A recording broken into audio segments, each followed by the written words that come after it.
નમસ્કાર, હું Rinku Prajapati public India ન્યૂઝમાં આપનું સ્વાગત કરું છું। શરૂઆત કરીએ આજના સમાચારની।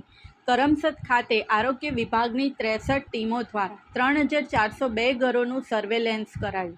નાગરિકોને આઈઈસી એક્ટિવિટી દ્વારા જાગૃત કરાયા।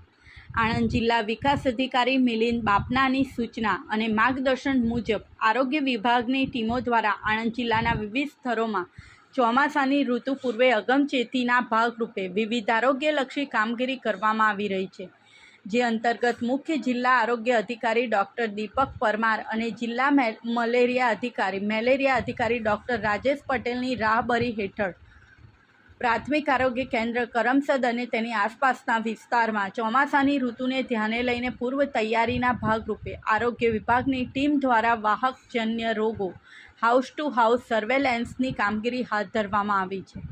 આ કામગીરી દરમિયાન આરોગ્ય વિભાગની 63 ટીમો દ્વારા પ્રાથમિક આરોગ્ય કેન્દ્ર કરમસદના વિસ્તારમાં આવેલ 3402 જેટલા ઘરોમાં ડોર ટુ ડોર જઈને વાહકજન્ય રોગો અંગે સર્વેલન્સ હાથ ધરાયું હતું, તેમજ નાગરિકોને આઈઈસી એક્ટિવિટી દ્વારા જાગૃત કરવામાં આવ્યા હતા।